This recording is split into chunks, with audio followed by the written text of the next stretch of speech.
Order की delivery मुझे करने जाना पड़ेगा। ओहो।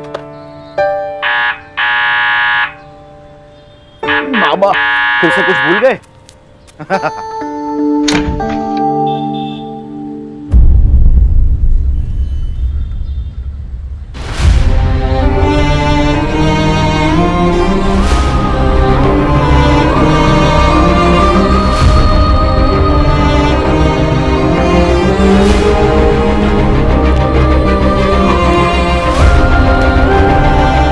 आशा जी, पहले मेरी बात तो सुन लीजिए और फिर जाने के लिए कह दीजिए।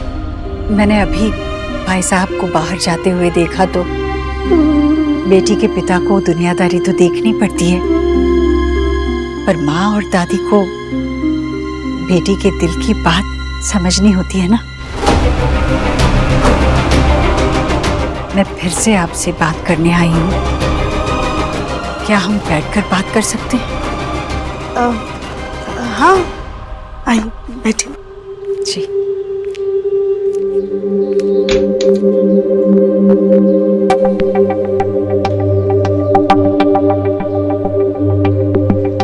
सुना, जरा चाय नाश्ता कुछ ले आना। नहीं, मैंने आज निर्जल व्रत रखा है।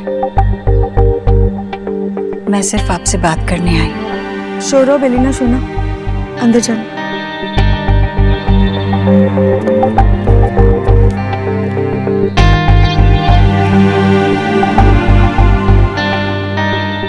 आशा जी, आप और मैं दोनों जानती हैं कि हमारे बच्चे एक दूसरे से बहुत प्यार करते हैं, तभी तो एक दूसरे से अलग रहने की उनकी सारी कोशिशें नाकाम रही ना।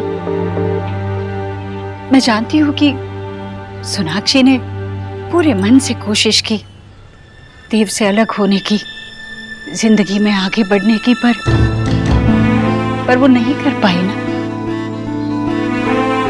बेचारी बच्ची के नसीब में तो और दर्द आ गया और मेरा देव भी बहुत दुखी है। क्या होगा हमारे बच्चों का? उनके आगे तो उनकी पूरी जिंदगी है। कैसे कटेगी उनकी जिंदगी एक दूसरे के बगैर? और क्यों कटे? अगर आप मान गई तो मैं आप लोगों से विनती करती हूँ, आप इस रिश्ते के लिए मान जाइए।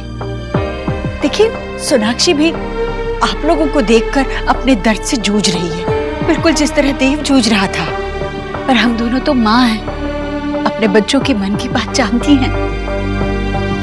अब उनके दिल यूं एक हो चुके हैं, अब अलग नहीं हो सकते। मैं आपसे बच्चों की खुशियों की भीख मांगती हूँ, मान जाइए। ईश्वरी जी,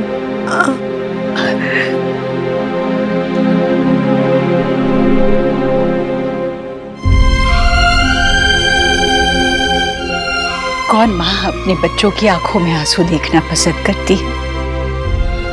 मुझे पता है, जो आंसू मेरे देव की आंखों से बहे हैं, वो सोनाक्षी की आंखों से भी उतरते होंगे। अब हम दोनों के बच्चों की जिंदगी आपके हाथों में है। आप इस रिश्ते के लिए मान जाइए, बस सब ठीक हो जाएगा। माँ जी, आप कुछ कहिए ना इनसे। हाँ बोलो बेटा। देखिए ईश्वरी जी, मैं हाँ नहीं कर सकती, मेरे हाथ में नहीं है। लेकिन आप चिंता मत कीजिए, मैं विजय से जरूर बात करूंगी और शोना से भी।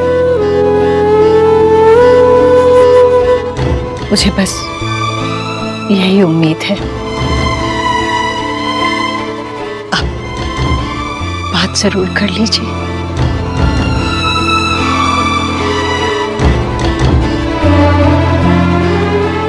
मैं चलती हूँ। आंटी जी, आंटी जी, आप बैठिए बैठिए, आप 2 मिनट के लिए बैठिए। मैंने आपसे कहा ना, ये व्रत सब मत कीजिए। कितनी बार कहा है आपसे? पहले से आपकी तबीयत खराब है, ऊपर से माँ बाप। तबीयत का क्या है बेटा?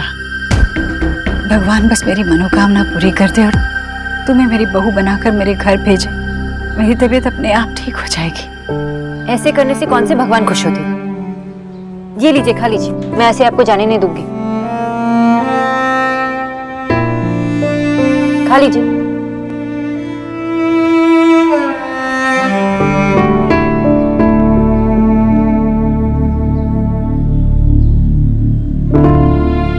देखा आपने, रिश्ता तो अब भी है, थोड़ी सी दूरियां आ गई थी बस। मेरी इतनी चिंता है तुम्हें, तो मेरी बहू बनकर मेरे घर आकर भी तो मेरा ख्याल रख सकती हो ना। मेरा बेटा और मैं दोनों यही चाहते हैं।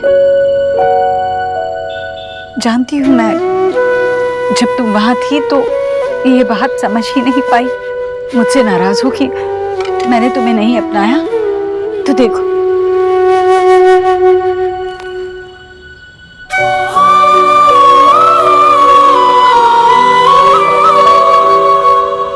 मैं तुमसे अपने बच्चे की खुशियां मांग रही हूं।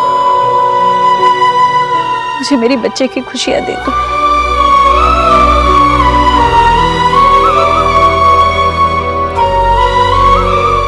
तुम्हारे साथ ही उसकी सारी खुशियां हैं। शादी के लिए हाँ कर दो, मुझे मना मत करो। देखो, एक माँ आंचल फैलाकर तुझसे भीख मांग रही है। मुझे खाली हाथ मत जाने दो। प्लीज ऐसा मत कीजिए। मुझे पता भी नहीं है कि मेरे पास कुछ है भी या नहीं देने के लिए। है, तुम्हारे पास ही तो सब कुछ है सोनाक्षी। बस बेटा अपना नजरिया बदल कर देखो, तुम पाओगी कि देव और तुम अब भी वही हो जहां पहले थे। कुछ नहीं बदला है सोनाक्षी, कुछ नहीं।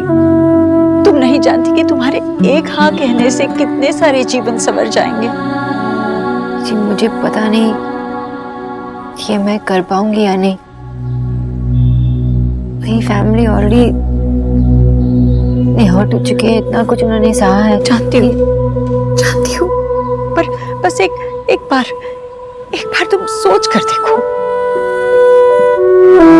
ईश्वरी जी,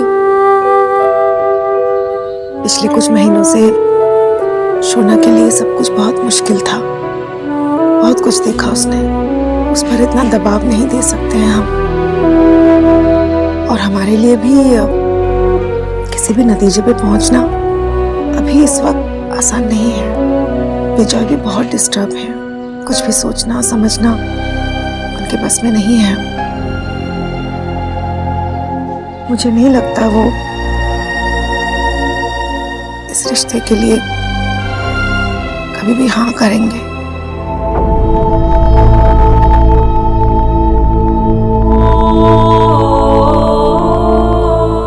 शायद आप ठीक कह रही हैं, पर सोनाक्षी देखो बेटा, मैं तुम पर दबाव नहीं डालना चाहती हूँ, पर बस एक सलाह देना चाहूंगी। अगर तुम्हें ठीक लगे तो मान लेना। तुम जो भी फैसला करोगी अपने जीवन को सामने रख कर करना। जीवन बड़ा लंबा है और सही जीवन साथी हो तो ये लंबा और कठिन सफर आसान हो सकता है। मुझे नहीं पता कितने लोगों को जिंदगी में प्यार मिलता है, पर मुझे पता है कि तुम्हें वो प्यार मिला था और अब भी वही प्यार पाने का एक मौका है तुम्हारे पास। ये मौका गंवाना नहीं, बस एक बार सोचना जरूर।